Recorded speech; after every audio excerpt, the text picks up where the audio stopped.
So we're in the second week of January. We have like a boss. You know what? Let's talk about it.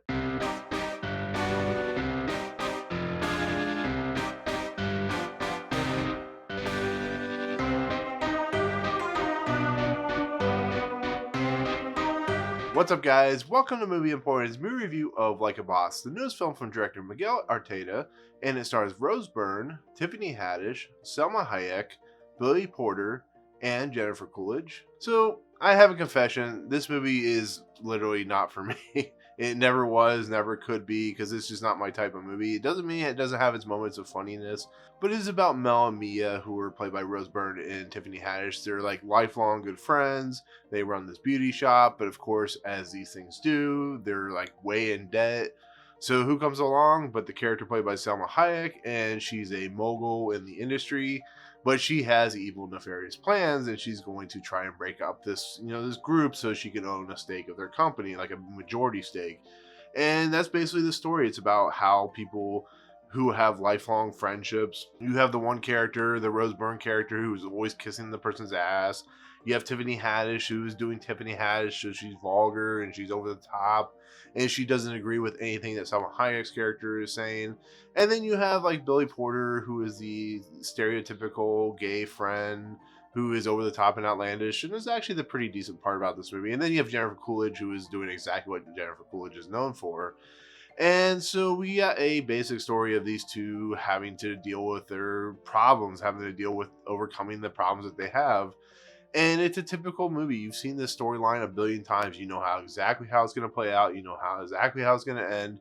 You know that it's eventually going to have to the conclusion that it has. And yeah, it's just, to me personally, I've seen it a billion times before, so it's really not that funny to me. But Tiffany Haddish, I really enjoy. So she has her moments, and I really enjoy her crude humor and her funniness. I think Byrne is doing exactly what we've seen Byrne do before, and it just goes through the motions. It doesn't make it a very good movie. It's actually pretty terrible in my opinion, but you're gonna have some fun with it if you can turn your brain off at the door.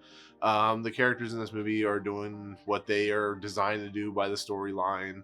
But the thing I have most problem with is Miguel Arteta, who is known for doing stuff like The Good Girl and Youth of Revolt, which are fantastic, wonderful movies. If you haven't seen them, you should definitely check them out.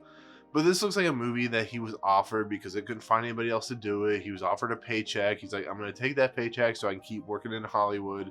And it just doesn't really add up to much. I think Salma Hayek is terrible in this movie. She has one of the most annoying personalities, one of the most ridiculous, over the top, zealous natures of a character.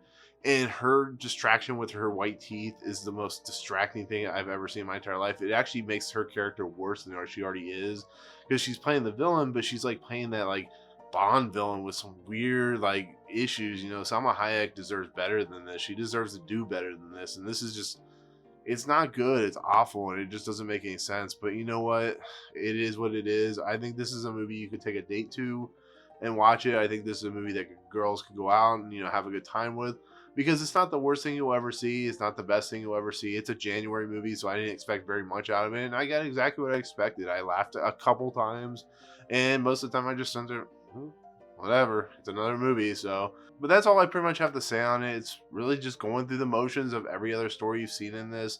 You look at Bridesmaids, which is very similar in storytelling, just a lot better done. It has a lot better focus on the two friends who have issues and kind of work their way through it.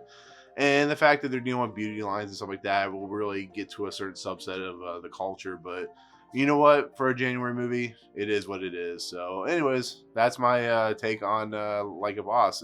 It's not good, but you know what? It's not The Grudge. So, I mean, at least it has that going for it. So, but anyways, that'll do it. That's my take on Like a Boss. Let me know in the comments below what you think about this movie when you see it.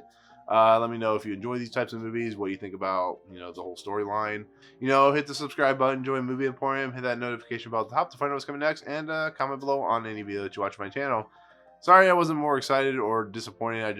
It is what it is. So anyways, I'll see you guys on the next video. Peace out. What's up, guys? Thank you so much for checking out Movie Emporium. I really appreciate it. If you want to, go ahead and hit the subscribe button. Hit the notification button and the bell at the top. Find out what's coming next for Movie Emporium. Also, check out these two videos. They're amazing. I think they're awesome. I think you'll enjoy them too. But otherwise, thank you so much for watching, guys. We'll see you next time.